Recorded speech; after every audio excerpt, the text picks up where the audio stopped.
July 30th, 1864. Petersburg, Virginia, 4:44 in the morning. The darkness before dawn in the siege trenches outside Petersburg is the most complete darkness in the world. It is not the clean darkness of a country road on a moonless night. It is the darkness of men pressed into the earth, bodies hunched behind earthen walls that smell of old sweat and Virginia clay, hands slick on musket stocks, eyes wide and seeing nothing. The Virginia summer heat does not break at night the way heat should.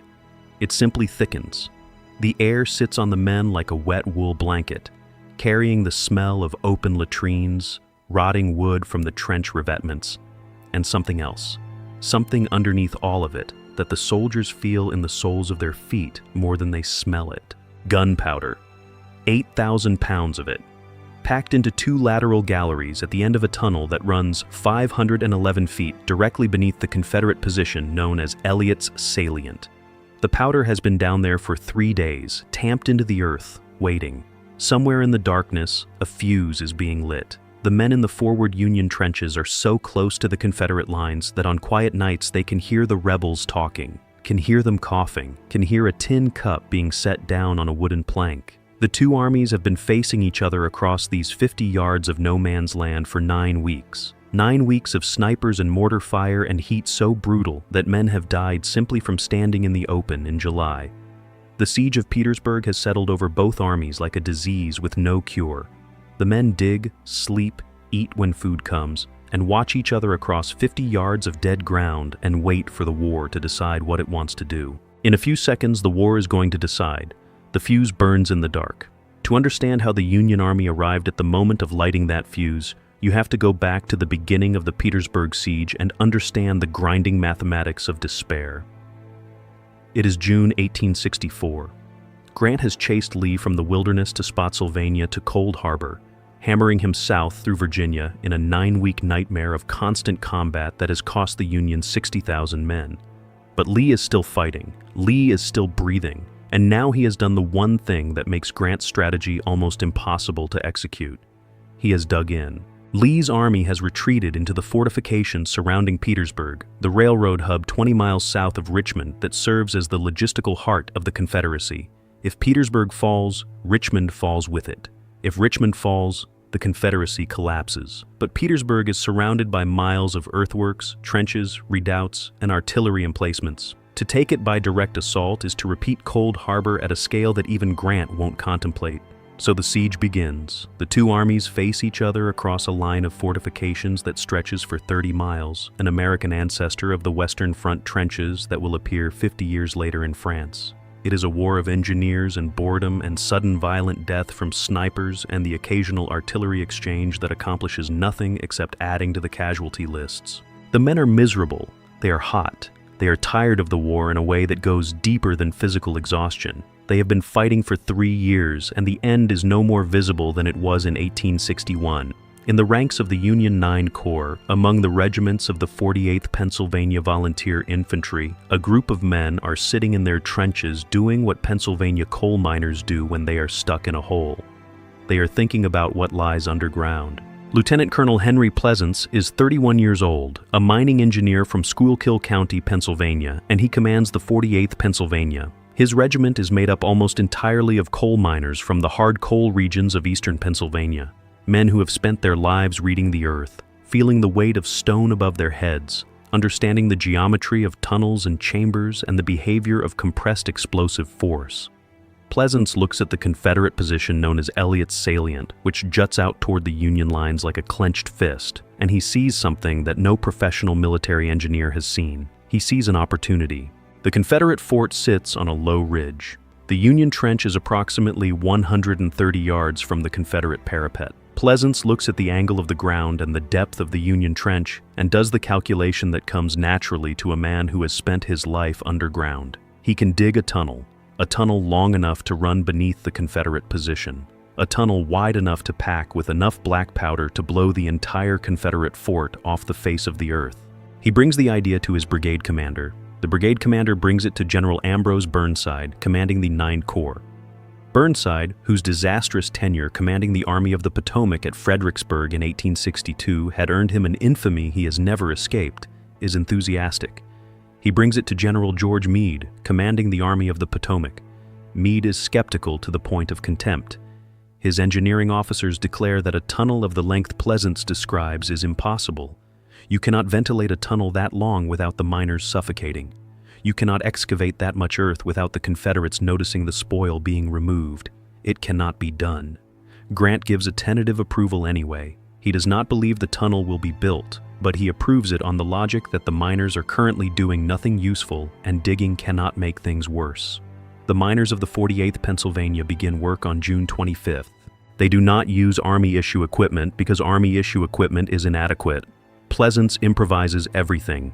He designs a ventilation system using a sealed airtight fireplace at the tunnel entrance that creates a draft, drawing fresh air in through a pipe along the tunnel floor and pulling foul air out through the main passage. He acquires surveying tools by borrowing them from a Confederate prisoner. He hides the excavated dirt in a ravine behind the Union lines, camouflaged with brush and debris. The men work in shifts around the clock, lying flat in a space barely large enough to turn around in, digging with picks and hand tools, hauling the soil out in old cracker boxes attached to a rope.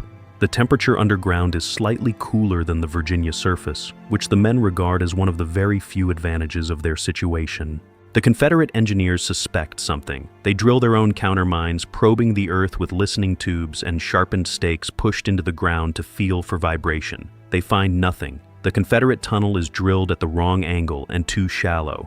Pleasant's men are already far below where the Confederates are searching. On July 17th, 22 days after breaking ground, the tunnel reaches Elliott's Salient. It is 511 feet long. Henry Pleasants has done what Meade's engineers said was impossible. The lateral galleries are packed with 480 kegs of black powder, 8,000 pounds total, connected by a single fuse.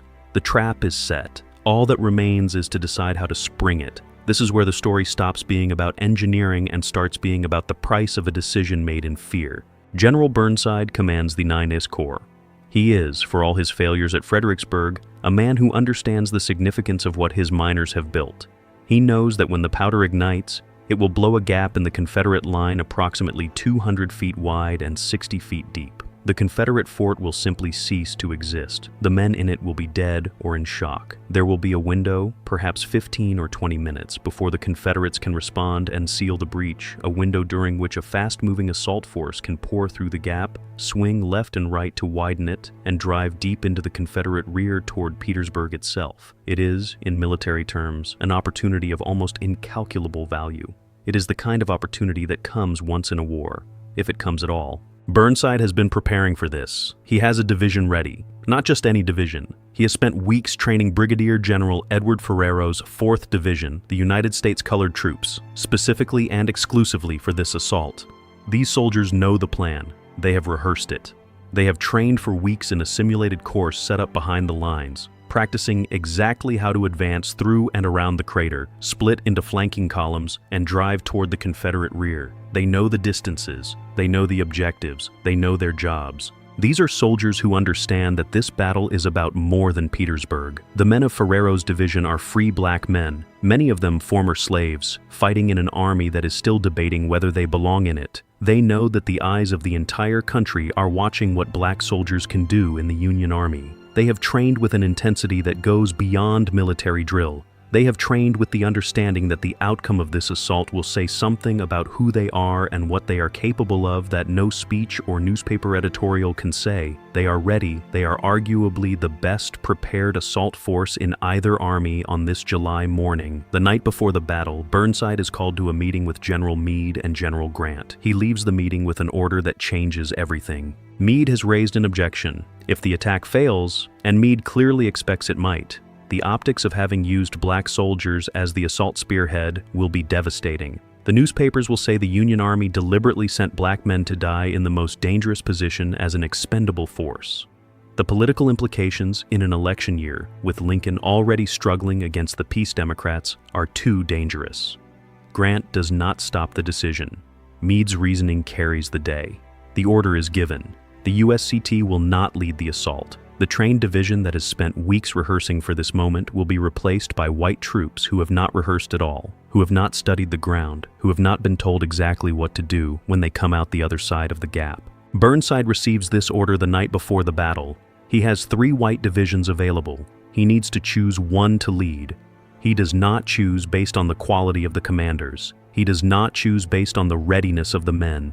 He calls his 3 division commanders together and holds a drawing of lots. The most important tactical decision of the entire Petersburg campaign is made with slips of paper in a hat. The slip drawn belongs to General James Ledlie. James Ledlie is, by any honest accounting, the worst division commander in the Union Army. His soldiers despise him. His fellow generals distrust him. He has a well-documented habit of drinking himself into uselessness before and during battles, leaving his men to fight without direction while he finds a safe location at the rear. He has no knowledge of the assault plan. His division has no training for the specific demands of what comes after the explosion. He is the commanding general of the lead assault force for the most meticulously engineered attack of the entire Civil War, and he is already, in the early hours of July 30th, reportedly drinking in a bomb shelter behind the lines. The fuse burns. 4:44 a.m. The explosion is beyond the capacity of language to describe. It is not the sound of cannons or musketry that the soldiers have learned to live with. It is a detonation of a different order entirely. It is the sound of the earth itself tearing open.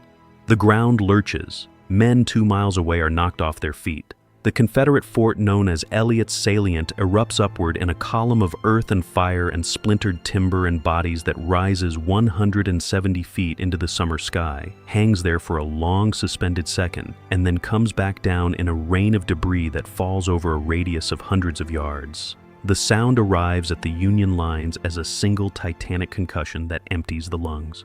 278 Confederate soldiers die in the first seconds. An entire regiment simply ceases to exist. The Confederate line is broken. A gap 200 feet wide and 60 feet deep sits gaping in the middle of the Confederate fortifications at Petersburg. The smoke and dust churn in the air. For a long moment, there is complete and total silence over the battlefield. A silence so profound it feels like the earth itself is holding its breath. That silence is the window. That silence is the opportunity that Henry Pleasants built with the hands and backs of his coal miners. That silence is everything. And then the silence ends, and nothing works. Ledlie's division advances. They reach the edge of the crater and they stop. Nobody has told them what to do. Nobody has trained them to split left and right and press through the gap. Nobody has told them that the objective is not the crater itself, but the high ground 600 yards beyond it. They look down into the crater. It is 60 feet deep. It is 200 feet wide. The walls are loose earth and shattered timbers and the remains of what was the Confederate fort. It is horrifying and strange, and the soldiers of Ledlie's division do what unprepared men confronting the unexpected always do. They go into it. They climb down into the crater because it looks like cover, because there are no other orders, because Ledlie is not there to give them any.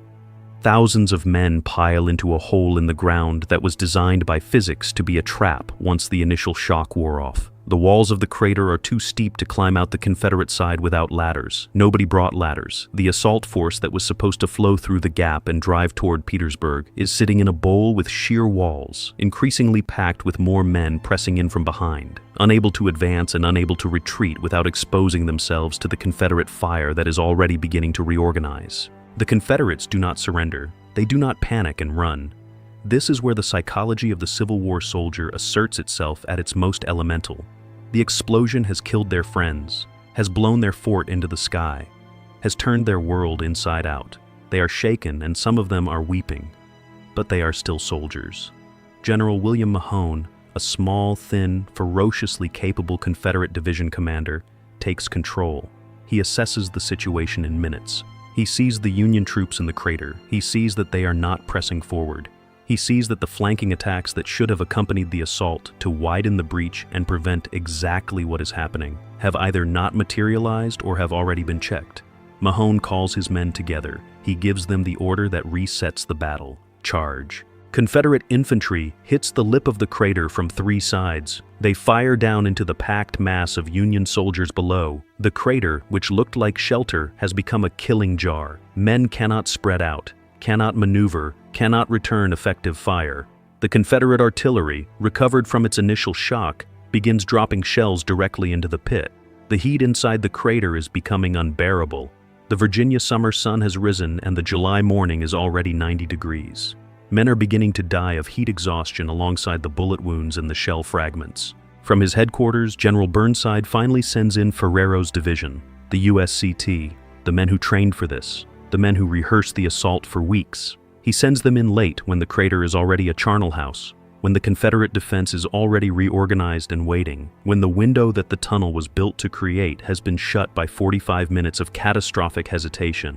The black soldiers advance under heavy fire, take severe casualties before they even reach the crater, and are thrown into the same disaster that has already consumed the white divisions. Inside the bomb shelter behind the Union lines, General James Ledlie sits and drinks. He never leaves the shelter. He never goes forward to direct his division. He never sees the battle he was given command of. He is drinking rum, according to the testimony of the surgeons who find him later. While his men are dying in a hole in the ground 50 yards from the Confederate line, their commanding general is sitting in the dark 50 yards behind the Union line, drinking. Grant is watching from a position in the rear. He watches the assault stall. He watches the smoke over the crater thicken and stay thick when it should be moving forward. He watches the Confederate flags, which should have been overrun in the first 10 minutes, still flying over their secondary positions. He watches a disaster assembling itself from the pieces of what should have been the decisive moment of the war. By late morning, the battle is lost. The Union troops left in and around the crater begin trying to crawl back to their own lines under Confederate fire. Many are killed in the attempt. Some surrender. The USCT soldiers who surrender are not treated as prisoners of war by some Confederate units. The Battle of the Crater ends with its most graphic horror here, in the accounts of what happens to the black soldiers captured in the fighting around the pit, accounts that Grant and Meade and Lincoln read in the days that follow with a nausea that transcends military disappointment. Total Union casualties, nearly 4,000 men killed, wounded, or captured. For the Confederate Army, 1,500, the mathematics of a disaster. Grant sits that evening with his staff. He is not prone to theatrical expressions of emotion. He is not a man who lashes out or shouts or dramatizes his feelings. But the men around him have never seen his face look the way it looks on the evening of July 30th, 1864. Something behind the usual controlled cigar-smoking impassivity has collapsed. He writes his assessment to the War Department in language that strips away every diplomatic buffer. It was the saddest affair I have witnessed in the war. Such an opportunity for carrying fortifications I have never seen and do not expect again to have. Burnside is relieved of command. He never holds a field command again. Ledlie is quietly pushed out of the army under the polite fiction of ill health. He resigns his commission and vanishes from the historical record, living out his life in private while the families of the men he abandoned in the crater live with the consequences. The court of inquiry that examines the Battle of the Crater spreads the blame carefully, methodically, and largely inconclusively, the way military courts of inquiry tend to do when the failures are too numerous and too distributed to pin neatly on any single moment or person. But the saddest truth of the Battle of the Crater is not the incompetence of Ledlie. Incompetent generals exist in every war. The saddest truth is the decision made the night before. The decision to remove Ferrero's trained soldiers from the lead position because their commanders feared the political optics of black men dying in a dangerous assault. That decision, made in a tent by men who were worried about newspaper headlines and November elections, took the one division that understood the plan and replaced it with a division that did not. It took the soldiers with specific training for a specific task and substituted soldiers who had no idea what was expected of them. It took weeks of preparation and threw them away in a single night for reasons that had nothing to do with military logic. Edward Ferrero's soldiers knew what to do. They had rehearsed it until it was automatic. They had trained with the knowledge that a successful assault would mean something beyond the military objective, something about who they were and what they could do and what the country owed them. They were ready. They were arguably more ready than any assault force in the war had ever been for any mission. They were sent in last. They went in after the window had closed. They went in after the Confederate defense had recovered. They went in and they fought with the courage that every account confirms, and they were slaughtered for it. And the men who made the decision that sent them in last, the men who decided that their training was less important than the political optics of their presence, those men wrote their reports and attended their hearings and went home. Grant was right. It was the saddest affair of the war. Not because the plan failed. Plans fail. Not because the explosion misfired. The explosion was everything Pleasants promised it would be. It was sad in the specific, particular, irreversible way that only human failure can produce. The failure of men who had every advantage, every tool, every piece of preparation, and threw it away because a general was drunk in a bomb shelter and a night before decision was made based on fear rather than military judgment. 511 feet of tunnel, 8,000 pounds of black powder, weeks of training and rehearsal and preparation, the largest planned explosion in the history of North American warfare up to that point. A 200-foot gap blown in the Confederate line at Petersburg, a window of perhaps 20 minutes when the war could have pivoted toward its ending. And on the other side of that window, the worst decision the Union Army ever made, dressed up in the language of military orders and delivered the night before to a general who held a hat with slips of paper in it and called it command. The crater is still there in Petersburg today. It has been filled in by a century and a half of weather and growth, but the depression is still visible in the earth, a long, low scar in the Virginia ground. You can walk across it in 30 seconds. It doesn't look like much. It looks like a ditch that the grass has almost healed over. It held 4,000 men once for a morning in July, while the opportunity of the war burned away in the summer heat above them. The grass has grown back. The scar remains.